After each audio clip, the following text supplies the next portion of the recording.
Hello there, it's Kathy from Life Stripes with Kathy and Duke. And as you can see, Duke and I are not doing our show together today just because we are respecting social distancing, and we really hope that you are too. So all this episode is about our feelings. We're just going to talk about our feelings. We're not giving you all the details and the nitty-gritties about COVID-19 because we are all so inundated with that we're not dealing with that today. But we're going to tell you how we're feeling about it all. And we hope that you guys can share with us whether you agree with us, disagree with us, or you have your own thoughts and your own feelings. Share with us in our comments section, please, please, please. We'd love to hear from you. So I will tell you that I have been feeling a little bit down. I'm out of it now, but I co-parent with my ex-husband with my children, and they went back to their dads on Wednesday, so I'm going to get a little personal. But on Thursday, I was alone. And I generally enjoy my own company. That's not a lie. And so after my fifth Netflix movie, I was like, okay, what's really going on? I'm Netflixed out. My butt's hurting me sitting on this couch. And what am I going to do with myself? I didn't want to talk to anybody. That's the truth. Wasn't in the mood for that. Because I just did not want to hear anything about COVID-19. Wasn't on social media at all. And went to bed early. That was that. So I woke up Friday morning and I thought, okay, it's time to get out of this funk, and I'm going to do my workout. So I did some yoga. That was amazing. And then I called a couple friends and I said, listen, I'm just not in the mood to talk about COVID-19, so we can talk about anything else. So, we started actually talking about some of the Netflix movies that we had watched, which was really fun. And yeah, so it kind of went like that. But on Friday, by the end of the day on Friday, I felt a lot better. This weekend's been great. So we're good. Everyone, we're good. I'm good. However, I have noticed a couple of things now that I've sort of trickled back onto social media. And one of the things that I noticed, a friend of mine was telling me about Italy. And if you've ever been to Italy, or even if you haven't, you know that they do gondola rides. I've been to Italy, I've been on the gondola, and I can be very honest with you, I never saw one fish in the water, and if I did, I dismissed it because I just thought the whole experience was very, very cool. So with that said, I have to say that in this particular video, and you can go on YouTube and find it, dolphins are back. Schools of fish are back in that water, the same water where the gondola would have taken us. And I say this because I think that we have allowed entertainment and convenience to override our sense of community and our sense of allowing our planet to do what it's supposed to do, and all of us as people and all of, the animals and fish or whatever to do what they do, because we are just bombarding them. We as humans, let me talk about the housing market, because we're all guilty. We all purchased homes and lived on the land.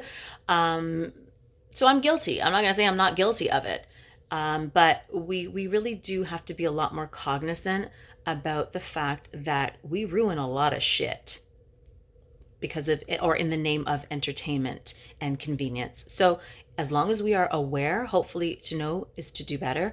And as much as we have always known, my feeling, my sentiment is that this is a reset year, people.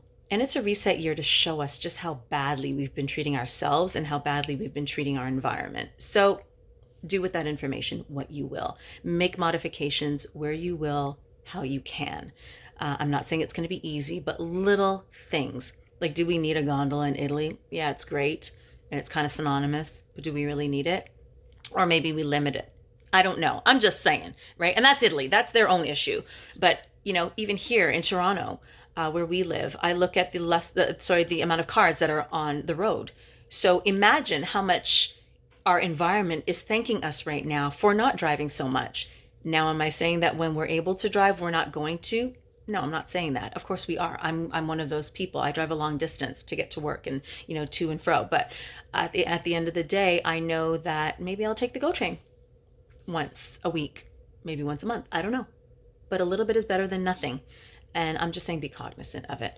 The other thing is the stresses around finances we know is real. And it's real for all of us. As an actor, I was fortunate enough to shoot a show just before the show shut down.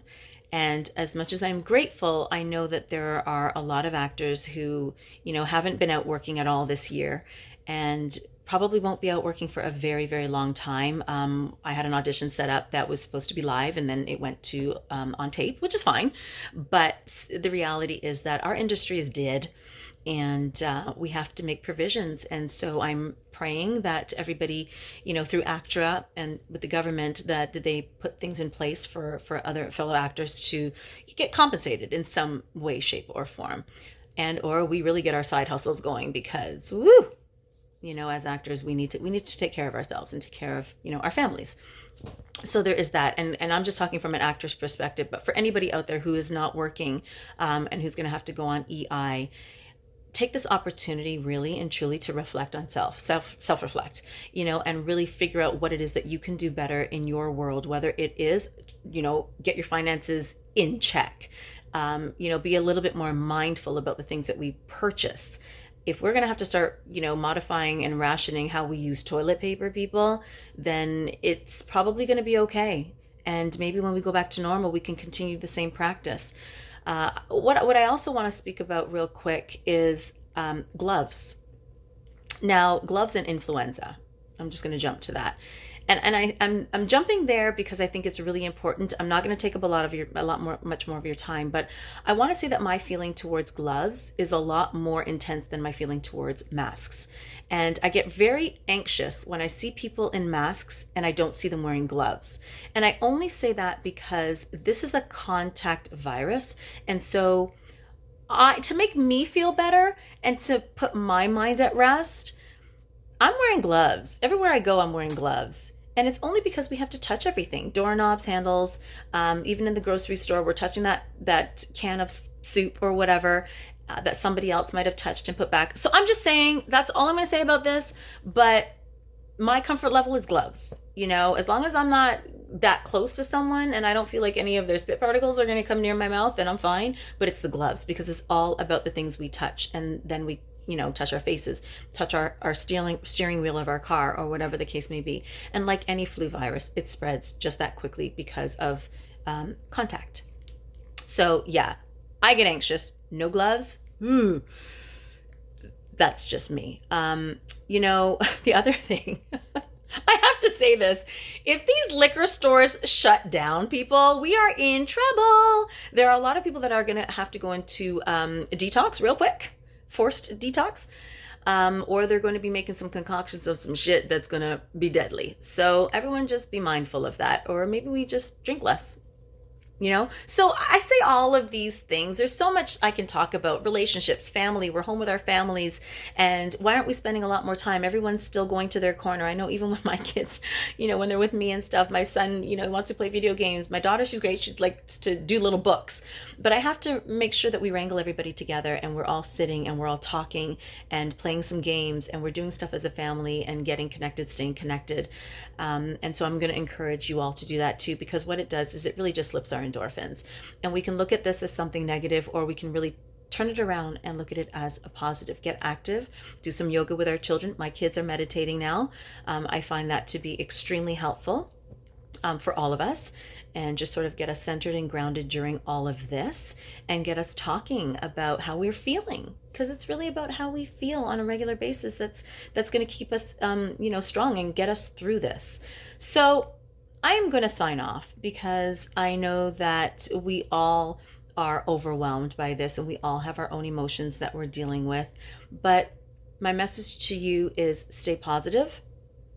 Find a few activities within your home that are going to help you stay motivated, whether it's journaling or playing lots of music, watching some movies, having great conversations.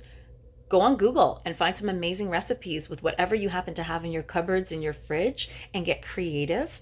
Pretend you're at a restaurant, get the candles out and do whatever. For all you couples out there, do date night, get all dressed up, do what you got to do. Oh my gosh, in terms of getting dressed up, I'm just going to say this one little thing. There was like a virtual party and I didn't participate in it. And now I wish I had, because I heard everybody had an amazing time. Oh my gosh, how was that? That is so cool. Whoever came up with that, don't know your name, but good on you. I'm impressed. I'm so impressed. Get creative, people. Let's do this, man. By the time we're done, I hope to see everybody out there thinking about their new business venture and talking about their new business venture that they came up with during their quarantine time. There's so much that we can do, myself included. My brain is constantly going, wheels are constantly turning. So I don't know, I'm resetting. And maybe by the end of this, I've got a whole new career change. But nonetheless, I'm going to stay positive. I'm going to stay upbeat because we're going to get through this. We are all going to be okay. Enjoy the rest of your weekend, or the rest of your week, sorry, and stay safe and stay positive and stay healthy. Bye.